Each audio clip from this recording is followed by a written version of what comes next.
Hello everyone. पिछले lecture में हमने जैनिज्म के बेसिक कॉन्सेप्ट तीर्थंकर के बारे में जैनिज्म की शिक्षाओं के बारे में पढ़ा था। आज हमारा जो टॉपिक है उसमें हम जैन काउंसिल्स और जैन धर्म में पहली काउंसिल के बाद विभाजन हो गया था और वो विभाजन आगे बढ़ता गया, यानी कि हम जैन धर्म के संप्रदाय और उप संप्रदायों के बारे में पढ़ेंगे। जैनिज्म प्रीवियस लेक्चर में हमने डिस्कस किया था कि इसके जो फाउंडर थे वो ऋषभ देव थे, बट इसको प्रचार करने का या इसको पूरे फैलाने का, पूरे भारत में फैलाने का कार्य महावीर स्वामी ने किया। महावीर स्वामी की मृत्यु के बाद कुछ समय तक तो जैन धर्म की शिक्षाएं चलती रही, परंतु बाद में दो ग्रुपों में विवाद हो गया और उस विवाद के बाद सबसे पहले जो जैनिज्म था वो दो भागों में बटा, वो दिगंबर और श्वेतांबर। बाद में दिगंबर के भी कुछ ब्रांचेस आए, उप संप्रदाय आए, और श्वेतांबर के भी सब सेक्ट यानी कि उप संप्रदाय आए। तो सबसे पहले हम देखते हैं कि ये कहाँ से स्टार्ट हुआ। तो इसका जो सबसे पहला जो हमें फैक्ट मिलता है, तो हमें सबसे पहले जैन काउंसिल के बारे में देखना है। दो जैन काउंसिल हुई थी। जैसे पहली जो जैन काउंसिल हुई थी, फर्स्ट जैन काउंसिल,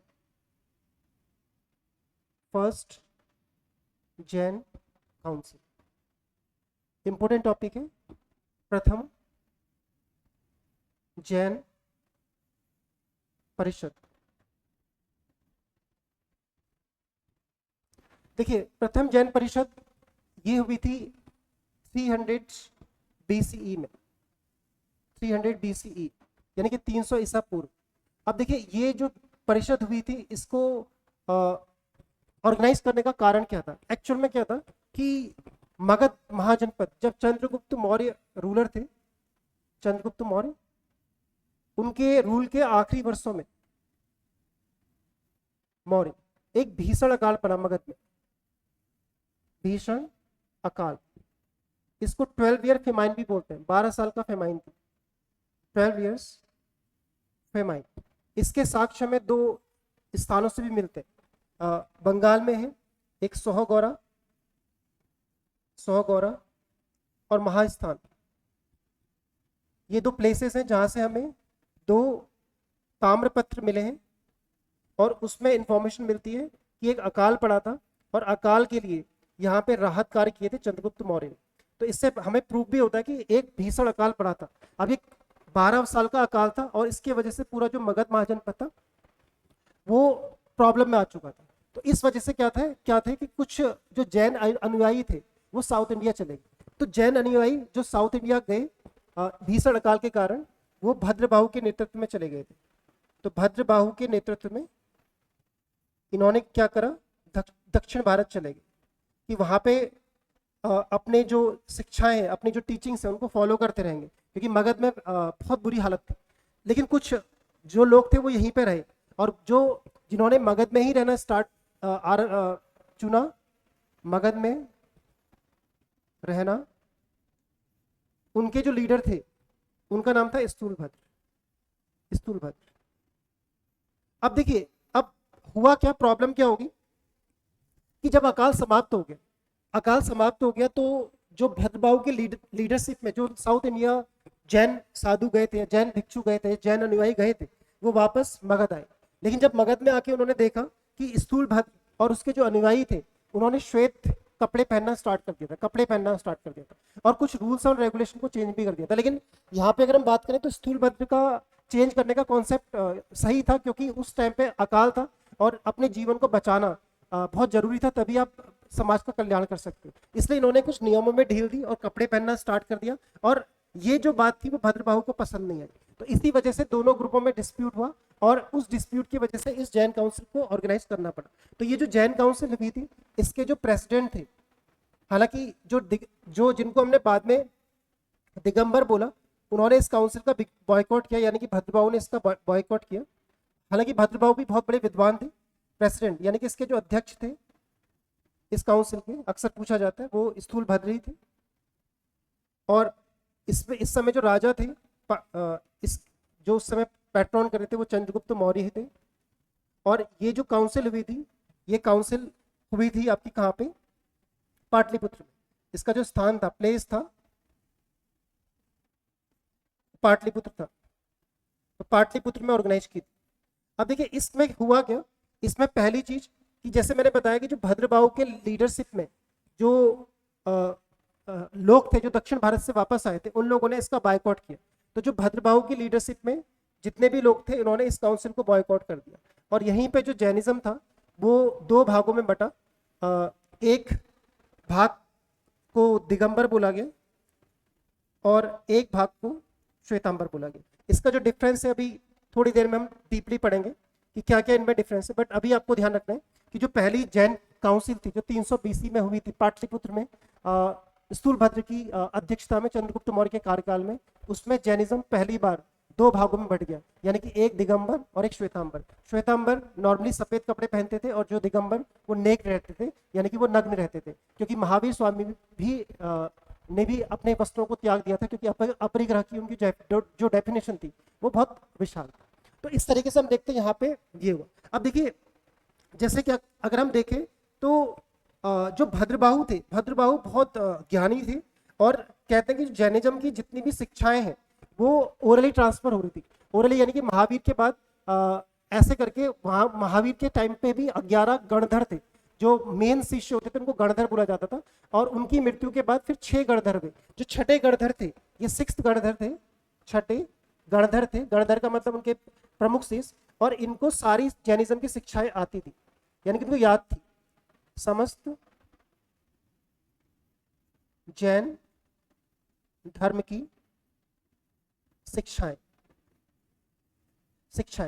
और ये जो जैन धर्म की शिक्षाएं थी इनको 14 पूर्वाज बोलते थे। तो 14 पूर्व जो थे उनका कलेक्शन वो 11 गणधर ने ही किया था। लेकिन सिंपल सी बात थी, जो ये छठे गणधर थे जो भगवान महावीर की मृत्यु के बाद हुए छठे गणधर, उन्हें सारी शिक्षा याद थी, यानी कि भद्रबाहु को सारी की सारी शिक्षाएं याद थी। बट नॉर्मल सी बात है, जब यहाँ पे काउंसिल हुई तो भद्रबाहु ने इसको बॉयकॉट किया। अब श्वेतांबर के सामने ये समस्या आई कि हम ये जो शिक्षाएं हैं उसको कैसे कंपाइल करें। तो इस वजह से ऐसा तो नहीं था कि भाई बहुत सारे लोग थे जो इंटेलिजेंट थे, कुछ शिक्षाएं स्थूलभद्र को याद थी, कुछ और भी लोग जो थे वहां पे उनको भी याद थी। इस वजह से यहाँ पे क्या हुआ, इसका अगर हम आपसे अगर इससे पूछा जाए कि रिजल्ट क्या निकला, तो यहाँ पे रिजल्ट जो निकला, यहाँ पे पूर्वास की जगह पे क्या हुआ, फाइनल कंपाइलेशन ऑफ 12 अंगास, यानी कि 14 पूर्वों के स्थान पे यहाँ पे क्या हुआ, 12 अंगों का कंपाइलेशन हुआ, यानी कि 12 अंगों का संकलन हुआ। और ये जो 12 अंग थे इसमें 14 पूर्वों की सारी जो शिक्षाएं इसमें समाहित थी। तो इस तरीके से अगर हम देखें तो पहली जो जैन काउंसिल थी उसमें जैनिज्म दो भागों में बट गया, यानी कि दिगंबर और श्वेतांबर, और ये विवाद आगे चलता रहा। और इसके बाद भी अगर हम देखेंगे तो जैनिज्म में छोटे छोटे उप संप्रदाय भी आए। और इसके अलावा एक जो रिजल्ट निकला कि जो स्थूलभद्र थे उनके नेतृत्व में 12 अंगों का कंपाइलेशन हुआ, उनको यानी कि रिटन फॉर्म में लिखा गया। पहले ये ओरल ट्रेडिशन से ट्रांसफर हो रहा था। इस तरीके से फर्स्ट जैन काउंसिल का एंड हुआ, लेकिन यहाँ पे जैनिज्म दो भागों में बढ़ गया और इसका कहीं ना कहीं डिक्लाइन ऑफ जैनिज्म में भी एक इम्पैक्ट पड़ा। अब हम देखते हैं सेकंड जो जैन काउंसिल है उसके बारे में। तो सेकंड जैन काउंसिल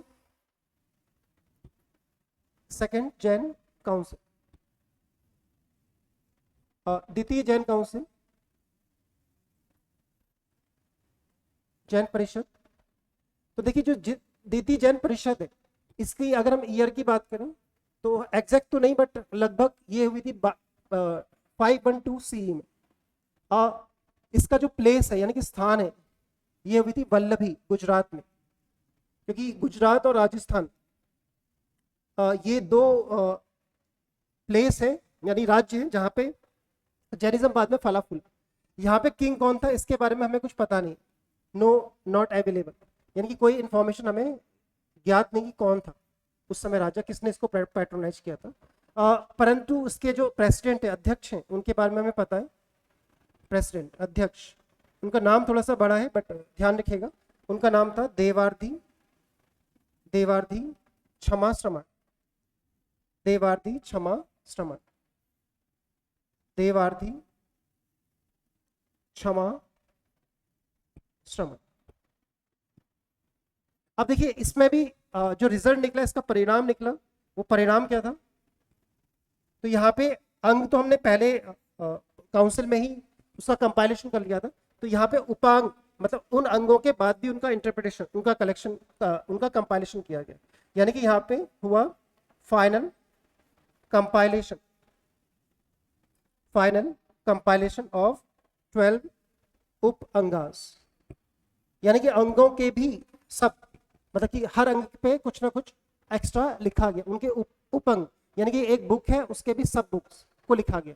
जैसे अगर हम बात करें त्रिपिटक थे बुद्धिज्म में, उनके बाद त्रिपिटक के अंदर भी अलग अलग बुक्स थी। उसी तरीके से यहाँ भी 12 उपअंग यानी कि 12 उपांगों का अंतिम संकल्प। इस तरीके से ये जो सेकंड जैन काउंसिल थी उसमें ये सब हुआ। तो हम यहाँ पे हमने फर्स्ट और सेकंड जैन काउंसिल के बारे में पढ़ा, लेकिन मैंने बताया था कि फर्स्ट जैन काउंसिल के बाद जो जैनिज्म था वो 2 भागों में बढ़ गया, एक श्वेतांबर थे और जो दूसरे थे वो दिगंबर थे। तो हम देखते हैं कि इन दोनों के बीच में क्या डिफरेंस है। वो difference mains point of view से भी इंपॉर्टेंट है और प्रीलिम्स में तो क्वेश्चन आते ही आते हैं। तो हम एक हेडिंग डाल देते हैं, difference between Digambar and Shwetambar. फिर हम देखते हैं इनके भी सब सेक्ट। तो 2 मेन सेक्ट तो यही है, दिगंबर और श्वेतांबर। यानी कि एक साइड में हमने दिगंबर लिख दिया और एक साइड में हमने श्वेतांबर लिख दिया। तो 2 मेन सेक्ट है, फिर इनके भी सब सेक्ट है। इनके सब सेक्ट को हम अभी अगले स्लाइड में डिस्कस करेंगे। अब देखिए जो दिगंबर और श्वेतांबर में मेन डिफरेंस क्या है। दिगंबर, दिगंबर का मतलब इनको नॉर्मली बोला जाता है स्काई क्लैड और इनको बोला जाता है व्हाइट क्लैड। व्हाइट क्लैड मतलब कि ये क्या करते हैं, श्वेत वस्त्र धारण करते हैं, श्वेत वस्त्र धारण करते हैं। और ये क्या रहते हैं, नेक्ड रहते हैं, यानी कि नग्न रहते हैं। इनका जो कपड़े हैं वो क्या है, आकाश है, आसमान ही इनके कपड़े। तो ये जो कॉन्सेप्ट मैंने बताया था आपको प्रीवियस लेक्चर में कि जो महावीर स्वामी है, महावीर स्वामी ने एक जो कॉन्सेप्ट था अपरिग्रह, उसको बहुत विस्तार से उन्होंने डिफाइन किया था। अपरिग्रह का मतलब वैसे तो है डू नॉट एक्वायर प्रॉपर्टी, यानी कि आपको कोई भी संपत्ति एक्वायर नहीं करनी। तो महावीर स्वामी ने कहा कि जो ये वस्त्र भी है ये भी कहीं ना कहीं संपत्ति है, क्योंकि अच्छे वस्त्र पहनना या कपड़े पहनना ये भी हमें कहीं ना कहीं संपत्ति का एहसास कराता है। इसलिए उन्होंने हमेशा के लिए वस्त्र त्याग दिए। तो उनके जो फॉलोअर्स मॉन्क थे उन्होंने हमेशा निर्वस्त्र रहना आरंभ किया। परंतु जो महिलाएं थी वो सफेद साड़ी पहन सकती थी और महिलाएं भिक्षुओं को आरिका बोला जाता था, वो बिना सिली हुई सफेद साड़ी पहन सकती थी। परंतु जो मेल होते थे, मेल भिक्षु होते थे, वो नग्न रहते थे। यहाँ पे हर कोई जो चाहे वो मेल हो या फीमेल हो वो सफेद कपड़े पहन सकता था। तो ये पहला डिफरेंस था इनके बीच में। अब जैसे मैंने यहाँ पे दूसरा डिफरेंस बताया कि यहाँ पे जो भिक्षु थे, भिक्षु नग्न रहते थे, परंतु महिला भिक्षु और जो महिला भिक्षु थी उनको आरिका बोला जाता था। आरिका वो बिना सिली सफेद साड़ी पहनते थे, सफेद साड़ी पहनते थे। तो ये, लेकिन यहां पे क्या था, चाहे भिक्षु हो और भिक्षुणियां, वो दोनों श्वेत वस्त्र धारण करते थे, दोनों श्वेत वस्त्र धारण करते थे। इसके अलावा नेक्स्ट जो डिफरेंस है वो क्या है, तो जो दिगंबर लोग थे वो महाव्रत का पालन करते थे। महाव्रत और अनुव्रत का डिफरेंस मैं प्रीवियस लेक्चर में बता चुका हूं। तो महाव्रत का मतलब कि यहाँ पे 5 चीजें थी और वो एक्सट्रीम लेवल पे थी, क्योंकि जो महावीर स्वामी थे उन्होंने अहिंसा, अस्तेय, सत्य, अपरिग्रह जिसका कॉन्सेप्ट थोड़ी देर पहले मैंने बताया, और ब्रह्मचर्य, इन सब के बारे में बात की। और जो यहाँ पे जैन भिक्षु थे वो अणुव्रत का पालन करते थे, यानी कि चार चीजों का पालन करते थे, यानी कि अहिंसा,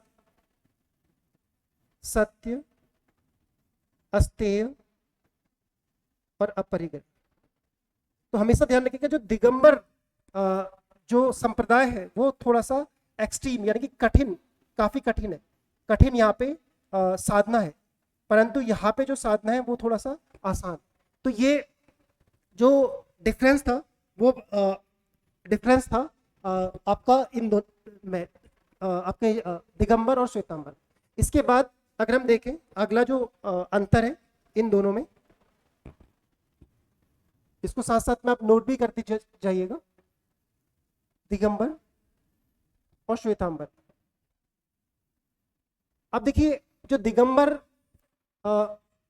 संप्रदाय का मानना था कि जो महिलाएं हैं, महिलाएं मोक्ष या कैवल्य जिसको बोला जाता है, साल्वेशन, कैवल्य प्राप्त नहीं कर सकती, इनका यह मानना है। परंतु इनका मानना है कि महिलाएं भी कैवल्य या साल्वेशन प्राप्त कर सकती है। अब देखिए यहां पे डिफरेंस है। जो आपके दिगंबर संप्रदाय है उनका मानना है कि महिलाएं क्योंकि निर्वस्त्र नहीं हो सकती लोक लज्जा के कारण, इसलिए वो इस जीवन में मोक्ष की अधिकारिणी नहीं है। परंतु अगर वो इस जन्म में सारे जैनिज्म के प्रिंसिपल को फॉलो करती हैं, यानी कि सफेद साड़ी पहन के, तो उनका जो अगला जन्म होगा वो एक मेल के रूप में होगा और तब उनको निर्वाण मिल जाएगा, ऐसा उनका मानना है। यानी कि इस जन्म में नहीं मिलेगा लेकिन अगले जन्म में उनको निर्वाण मिल जाएगा। लेकिन जो श्वेतांबर संप्रदाय है कि उनका मानना है कि महिलाएं इसी जन्म में आपके निर्वाण या कैवल्य को या मोक्ष को या साल्वेशन को प्राप्त कर सकते। तो ये इनका कॉन्सेप्ट है। और यहाँ पे एक डिफरेंस ये भी है तीर्थंकरों को लेके, क्योंकि जैनिज्म में टोटल 24 तीर्थंकर थे, इसमें से ये मानना है 19वें तीर्थंकर को लेके कंट्रोवर्सी है कि इनका मानना है कि 19वें जो तीर्थंकर थे, 19वें तीर्थंकर उनका नाम था मल्लीनाथ। इनका और जो दिगंबर है इनका मानना है कि ये पुरुष थे, पुरुष। जबकि यहाँ पे इस संप्रदाय यानी कि श्वेतांबर संप्रदाय का मानना है कि जो 19वें तीर्थंकर है, 19वें तीर्थंकर मल्लीनाथ, उनको ये मल्ली देवी मानते और एक महिला मानते। ये भी इनका एक डिफरेंस है, क्योंकि इसी से इन्होंने कहा कि भाई महिलाएं भी मोक्ष की अधिकारिणी। तो ये एक मेन डिफरेंस है कि दिगंबर संप्रदाय के अनुसार महिलाएं इस जन्म में मोक्ष की अधिकारिणी नहीं है, जबकि श्वेतांबर संप्रदाय का मानना है कि जो महिलाएं हैं वो इसी जन्म में मोक्ष की अधिकारिणी है। और मल्लीनाथ दिगंबर के अनुसार वो एक पुरुष है, जबकि इनके अनुसार, श्वेतांबर के अनुसार, एक महिला है। और दिगंबर संप्रदाय का ये भी मानना है कि महिलाएं इस जन्म में अगर पंच महाव्रत को फॉलो करती हैं तो अगले जन्म में उनका मनुष्य के मतलब मेल के रूप में अवतार होगा, और मेल के रूप में अवतार लेने के बाद वो क्या करेंगे, मोक्ष की अधिकारिणी होंगी। इसके अलावा अगर आप देखेंगे जैनिज्म में, यहाँ पे दिगंबर में मानना है कि अगर किसी को कैवल्य प्राप्त हो गया, कैवल्य प्राप्ति के पश्चात, कैवल्य यानी कि साल्वेशन के पश्चात या ज्ञान प्राप्ति के पश्चात क्या होता है, भोजन की आवश्यकता नहीं, भोजन की आवश्यकता नहीं, यानी कि वो बिना भोजन के भी क्या कर सकता है, रह सकता है, ऐसा इनका मानना है। बट जो श्वेतांबर है इनका मानना है कि कैवल्य प्राप्ति के बाद भी भोजन की आवश्यकता रहेगी, कैवल्य प्राप्ति के पश्चात भी भोजन की आवश्यकता रहती, इस तरीके से ये भी एक इनके बीच का डिफरेंस है कि कैवल्य प्राप्ति के बाद यहाँ भोजन की आवश्यकता नहीं है, यहाँ पे भोजन की आवश्यकता है। इसके बाद हम नेक्स्ट जो डिफरेंस इसमें देखें, इनके जिनालय यानी कि मंदिरों में, अभी हालांकि कुछ उप संप्रदाय मंदिर व्यवस्था के खिलाफ भी हैं, वो नहीं मानते उनको, बट जो बेसिक डिफरेंस है, अब तो खैर हर जगह जिनालय हैं, टेम्पल हैं। तो अगर हम दिगंबर जिनालय या टेम्पल में जाएंगे, जिनालय में जो मूर्ति आपको मिलेंगी, यानी कि स्टैचूज मिलेंगे या फिर आइडल्स मिलेंगी, मूर्तियां नग्न मिलेंगी, नग्न, और झुकी हुई आंखें होंगी, झुकी हुई आंखें होंगी और अलंकरण नहीं होगा, अलंकरण से मुक्त, सिंपल, अलंकरण से मुक्त होगा। तो ये आपको ध्यान रखना है कि जब आप किसी दिगंबर टेम्पल में जाओगे तो वहां पे अगर आप मूर्ति को देखोगे तो मूर्तियां नग्न होंगी, उसमें कोई भी अलंकरण यानी कि कुछ भी सज्जा वगैरह नहीं होगा, और जो जो आपकी मूर्तियां होंगी उनकी जो आंखें होंगी वो झुकी हुई होंगी। लेकिन अगर श्वेतांबर जिनालय में जाओगे तो जो मूर्तियां होंगी वो रत्न जड़ित होंगी। जिनालय में मूर्तियां बिल्कुल उनको मूर्तियां रत्न जड़ित होंगी, उसमें विभिन्न प्रकार के जो रत्न होंगे वो लगाए होंगे, और उसमें क्या होंगे कपड़े भी, क्योंकि श्वेतांबर में आपको पता है कि सफेद कपड़े पहने जाते हैं, तो यानी कि वो नग्न नहीं होंगी, वो आपकी सफेद कपड़ों में लिपटी हुई। इस तरीके से ये एक इनके बीच का डिफरेंस है। इसके अलावा अगर हम देखें तो यहाँ पे इनका मानना है कि जो दिगंबर संप्रदाय का, कि जो महावीर थे, महावीर वो अविवाहित थे, यानी कि अनमैरिड थे, अविवाहित थे, यानी कि उनकी शादी नहीं हुई थी, अविवाहित थे। और उन्होंने जो गृह त्याग था वो अपनी शादी से पहले, यानी कि शादी के बाद गृह त्याग नहीं किया, शादी से पहले ही उन्होंने गृह त्याग किया, यानी कि वो पूरे के पूरे ब्रह्मचारी थे, पूर्ण ब्रह्मचारी थे, यानी कि उन्होंने शादी नहीं की थी। बट इनका मानना है कि उनकी शादी थी, यानी कि महावीर शादीशुदा थे, शादीशुदा मैरिड थे, उनकी पत्नी यशोदा थी, उनकी पत्नी यशोदा थी, और उनकी पुत्री अणोजा या प्रियदर्शना थी, पुत्री अणोजा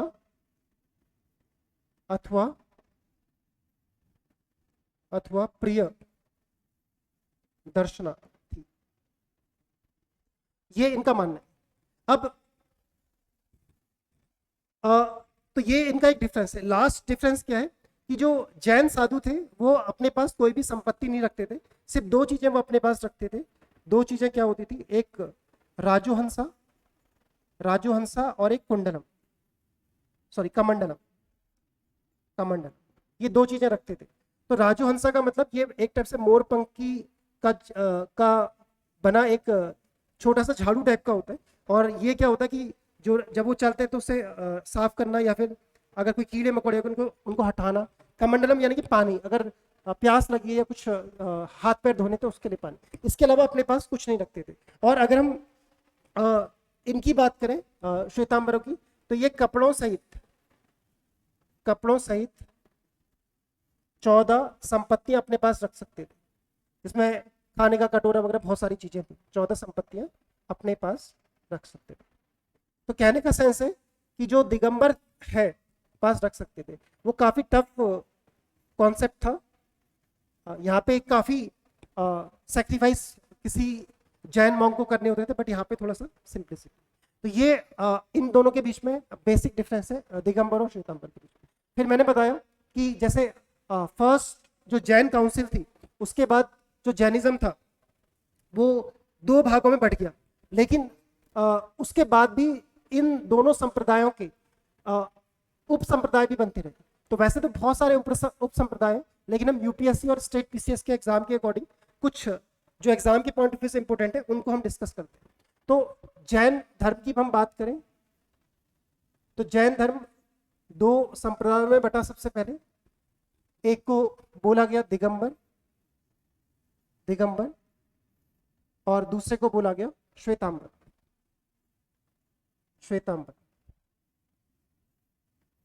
दिगंबर मीन्स स्काई क्लैड, यानी कि आसमानी इनके कपड़े हैं, और श्वेतांबर का मीन्स व्हाइट क्लैड, यानी कि ये सफेद वस्त्र धारण कर सकते हैं। अब देखिए जो दिगंबर है, दिगंबर के जो 4 सेक्ट हैं जिनके बारे में भी हम डिस्कस करेंगे, उनके बारे में एक तो मूल पंथ है जो सबसे पुराना है, मूल पंथ। इसके अलावा फिर 13 पंथ है, 13 पंथ। इसके अलावा तारण पंथ है,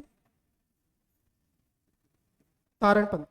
तो 13 पंथ और जो तारण पंथ है वो उसमें थोड़ा बहुत बेसिक डिफरेंस है, और एक है बिसा पंथ। तो ये 4 हैं जो एग्जाम के लिए इंपॉर्टेंट है। बिसा पंथ यहाँ भी अगर आप देखोगे श्वेतांबर में, तो यहाँ पे स्थानकवासी, ये सब यूपीएससी 2018 में पूछा है, स्थानकवासी।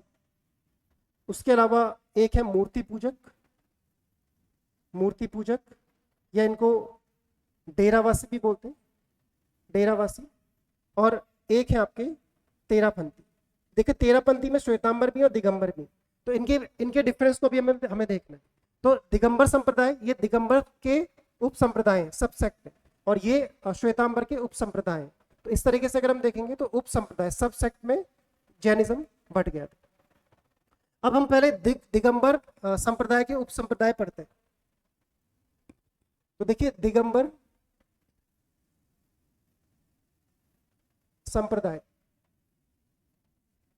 संप्रदाय यानी दिगंबर सेक्ट के उप संप्रदाय, सब सेक्ट, सब सेक्ट्स ऑफ दिगंबर सेक्ट। अब देखिए सबसे पहले इसमें जो पहला नाम आता है वो आता है मूल संघ का। जैसे मैंने बताया मूल संघ, मूल संघ का मतलब ये सबसे पुराना है, मूल संघ। इसको इंग्लिश में भी ऐसे लिखेंगे, मूल संघ, मूल संघ। अब देखिए इसके जो फाउंडर है, इसके संस्थापक आचार्य कुंद हैं। इसके संस्थापक, ये नाम ध्यान में रखिएगा, कई बार पूछा जाता है। संस्थापक आचार्य कुंद है, और ये सबसे पुराना है, सबसे प्राचीन है। ये ऐसा माना जाता है कि 430 BC, यानी कि सबसे प्राचीन संप्रदाय है, उप संप्रदाय है, सबसे प्राचीन उप संप्रदाय, सबसे प्राचीन उप संप्रदाय। और इस मूल संघ में भी कुछ और भी सेक्ट हैं, 4 इसके सब सेक्ट हैं, जिनको नंदीगण बोला जाता है, नंदीगण, देवगण, देवगण, सेनागण और सिंहगण। तो इस तरीके से ये भी क्या है, फिर इसके सब सेक्ट।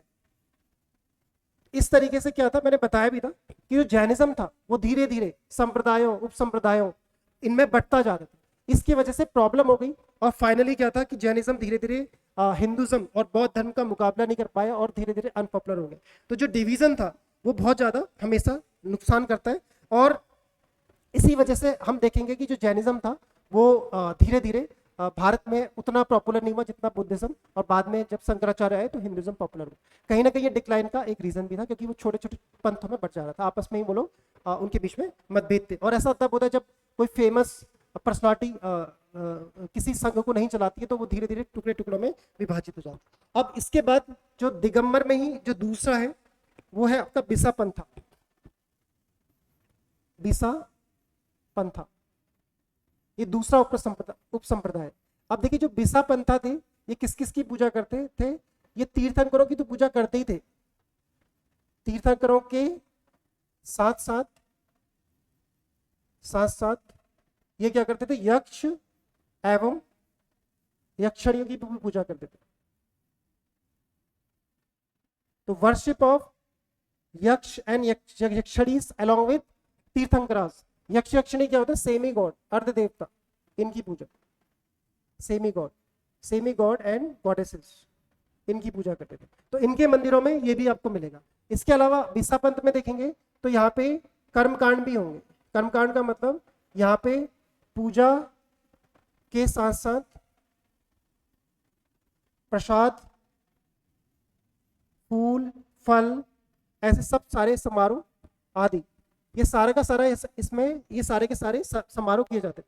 यहाँ पे एक पुजारी होता था जिसको भट्टारक बोलते थे। तो ये भट्टारक होता था, ऐसे ये टर्म इंपॉर्टेंट है, कई बार ऐसे टर्म यूपीएससी पूछ लेता है कि ये जो एनिशिएंट इंडिया है उसमें भट्टारक कौन थे। तो भट्टारक जैन धर्मगुरु थे, और इनको माना जाता था कि जितने भी कर्मकांड है जैन धर्मगुरु, इनकी कराने की जिम्मेदारी इन सब लोगों, इन भट्टारकों की है। तो इस तरीके से आपको ध्यान में रखना है। और ये जो संप्रदाय है बिसा पंथा, आज अगर आप देखेंगे तो गुजरात एवं राजस्थान में काफी पॉपुलर है, एवं राजस्थान में प्रसिद्ध है, काफी प्रसिद्ध है। इस तरीके से बिसा पंथा है। तो बिसा पंथा में आपको क्या क्या चीजें ध्यान में रखेंगे, तो बिसा पंथा में आपको पहली चीज ध्यान रखनी है कि ये तीर्थंकरों के साथ यक्ष यक्षिणियों की पूजा करते थे। साथ में ये धार्मिक प्रथाओं में जैसे कि पूजा के साथ साथ आरती वगैरह भी करेंगे, यानी कि ये आरती आरती का मतलब दिया जलाना, ये सब भी करेंगे। साथ में प्रसाद और फूल फल ये सारा भी चढ़ाएंगे। और साथ में ये भट्टारक, एक भट्टारक नामक व्यक्ति था, उसको अपना धर्मगुरु मानते थे। और धर्मगुरु के साथ साथ ये क्या करते थे, धर्मगुरु के मानने के साथ साथ ये लोग यक्ष और यक्षिणियों की पूजा तीर्थंकरों की पूजा के साथ साथ करते थे। और अभी ये जो संप्रदाय है गुजरात और जो राजस्थान है उसमें प्रसिद्ध है। बिसा पंथा के बाद जो तीसरा है वो जैनिज्म, जो दिगंबर है उसका तेरा पंथ है, तेरा पंथ। अब तेरा पंथ के जो अनुयायी हैं वो बिसा पंथी की तरह है, बट यहाँ वो जैसे सबकी पूजा करते हैं तो ये सिर्फ तीर्थंकरों की पूजा करते हैं, सिर्फ तीर्थंकरों की पूजा करते हैं, तीर्थंकरों की पूजा करते हैं, सिर्फ तीर्थंकरों। ये यक्ष यक्षिणी की पूजा नहीं करते, ये आपको ध्यान में रखना है। उसके अलावा ये अष्टद्रव्य से पूजा करते हैं, जैसे वो प्रसाद वगैरह से करते हैं। अष्टद्रव्य, अष्टद्रव्य से पूजा, अष्टद्रव्य का मतलब पानी दूध ऐसे करके, गंगा जल और उसके अलावा केसर है ना, शहद, इन सब से अष्टद्रव्य से पूजा करते हैं। उसके अलावा ये फल फूलों की जगह, मतलब फल फूलों के स्थान पर, क्योंकि इसमें हिंसा होगी, के स्थान पर ये क्या करते हैं, सूखे मेवों से एवं के स्थान पर सूखे मेवे, ये काजू बादाम इन सब से सूखे मेवों से पूजा वगैरह करते हैं। इसके अलावा ये भट्टारक को अस्वीकार कर देते हैं, भट्टारक को नहीं मानते। तो अगर हम यहाँ पे दोनों के बीच का डिफरेंस देखें तो इससे आपको बहुत सारी क्लैरिटी हो जाएगी कि जो बिसा पंथा है, ये ध्यान से देखिएगा, बिसा पंथा और दोनों लगभग एक ही हैं, बट थोड़ा सा डिफरेंस है, इसको ध्यान रखिएगा। तेरा पंथ, इनका अगर आप डिफरेंस देखोगे तो ये किसकी पूजा कर रहे हैं, ये तीर्थंकर की तो पूजा कर ही रहे, तीर्थंकर के साथ साथ किसकी पूजा कर रहे हैं, यक्ष एवं यक्षिणियों की भी पूजा कर रहे हैं, यक्षिणियों की पूजा कर रहे हैं। और ये सिर्फ किसकी कर रहे हैं, तीर्थंकर की पूजा कर रहे हैं, सिर्फ तीर्थंकर। और अगर यहाँ पे अगर आप पूजा की पद्धति देखोगे तो यहाँ पे भट्टारक है और यहाँ पे भट्टारक नहीं है, भट्टारक को अस्वीकार करते हैं। यहाँ पे अगर ये पूजा में देखें तो ये आरती करते हैं, फल फूल वगैरह चढ़ाते हैं, फल फूल प्रसाद ये सब चढ़ाते हैं, यानी कर्मकांड करते हैं। और यहाँ पे क्या है कि ये लोग अष्टद्रव्य से पूजा करेंगे और फल फूल की जगह पे क्या चलाएंगे, मेवे, सूखे मेवे, सूखे मेवे का प्रयोग करेंगे। तो ये आपको थोड़ा सा इनका डिफरेंस को ध्यान में रखना है। तो ये तीन संप्रदाय हमने पढ़े, पहला हमने मूल संघ, फिर बिसा पंथा, फिर तेरा पंथा, ये सब हमने पढ़ा। तो उसके बाद लास्ट जो है दिगंबर संप्रदाय में वो है आपका तारणपंथी, चौथा तारणपंथी। अब देखिए तारणपंथी ये क्या करते हैं, मूर्ति पूजा का विरोध करते हैं, मूर्ति पूजा का विरोध, यानी कि opposition of idol worship, opposition of idol worship. But ऐसा नहीं कि इनके मंदिर नहीं होते, यानी कि इनके जिनालय होते हैं, जिनालय। उन जिनालयों में ये क्या करते हैं, उन जिनालयों में ये पवित्र ग्रंथों को रखते हैं, पवित्र ग्रंथों को रखते हैं जिनालय में। और इन पवित्र ग्रंथों की शिक्षाओं, आध्यात्मिक मूल्यों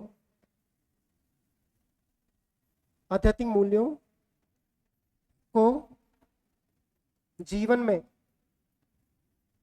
उतारने पर विशेष ध्यान देते। इनका मानना है कि भाई कोई मूर्ति पूजा से कुछ नहीं होगा, जो हमारे गुरुओं ने जो शिक्षाएं दी उन शिक्षाओं को मानना, उनको जीवन में अपनाना, उन आध्यात्मिक मूल्यों को जो हमारे तीर्थंकरों ने हमें बताए उनको जीवन में अपनाना और मानव कल्याण करना, यही सबसे इंपॉर्टेंट है। मूर्ति पूजा करके कुछ भी नहीं होगा, ऐसा इन लोगों का मानना है।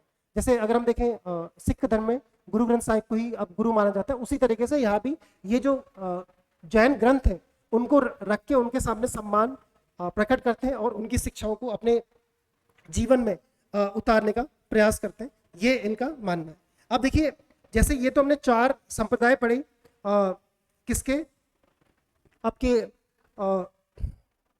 दिगंबर के 4 उपसंप्रदाय। अब हम देखते हैं जो श्वेतांबर संप्रदाय है उसके 3 उप संप्रदायों को। तो श्वेतांबर संप्रदाय के 3 उप संप्रदाय जो एग्जाम के लिए इंपोर्टेंट है। 3 सब सेक्ट्स ऑफ श्वेतांबर सेक्ट। अब देखिए इसमें सबसे पहला जो आता है वो मूर्ति पूजक आते हैं, नाम से ही है मूर्ति पूजक। इनको डेरावासी बोलते हैं, डेरावासी। तो नाम से समझ में आ रहा है कि श्वेतांबर में है, मूर्ति पूजक है। और जो ये क्या करते हैं, इनके जिनालय, जो जिनालय है उनमें ये तीर्थंकरों की मूर्ति, तीर्थंकरों की रत्न जड़ित मूर्ति, रत्नों से जड़ित, सिंपल नहीं हो, रत्न जड़ित मूर्तियों की पूजा करते हैं। और इनके अनुयायी मुंह पट्टी नहीं पहनते, मुंह पट्टी नहीं पहनते। मुंह पट्टी नहीं पहनते का मतलब अगर आप देखोगे जैनिज्म में जो श्वेतांबर साधु हैं वो लोग मुंह पट्टी पहनते हैं। और वो मुंह पट्टी भी अलग अलग टाइप की होती है। उस मुंह पट्टी का पैक को पहनने का अर्थ है कि भाई अगर हम जब बोलते हैं, अगर हम बोलते हैं तो उसमें से भी जो हमारे मुंह से गर्मी निकलती है तो उससे भी कोई जीवाणु कीटाणु की मृत्यु हो सकती है, इसलिए वो भी एक हिंसा है। इसलिए अधिकतर अगर आप श्वेतांबर में देखोगे, अभी हम जो संप्रदाय पढ़ेंगे स्थानकवासी या तेरापंथी, वो लोग क्या करते हैं, मुंह में पट्टी पहनते हैं। बट ये लोग मुंह में पट्टी नहीं पहनते, बट ये मूर्ति पूजा करते हैं, रत्न जड़ित मूर्ति पूजा करते हैं, उसको पूरे तरीके से अनुष्ठान टाइप से ये लोग करते हैं। तो ये पहले थे मूर्ति पूजक या डेरावासी। उसके बाद दूसरे जो है वो आपके हैं स्थानकवासी। ये इंपॉर्टेंट है, ये जैसे मैंने बताया कि यूपीएससी में ऐसे टर्म्स पूछे जाते हैं, तो ऐसे टर्म्स को आपने ध्यान में रखना है। स्थानकवासी यूपीएससी 2018 में पूछा गया है।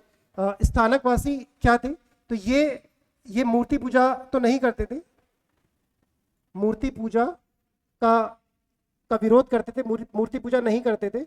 उसके स्थान पर ये संतों की प्रार्थना करते थे, मतलब जो इनके वहां संत आते थे उनके साथ मिलकर डिस्कशन वगैरह, उनके साथ प्रे करना, ये सब काम करते थे।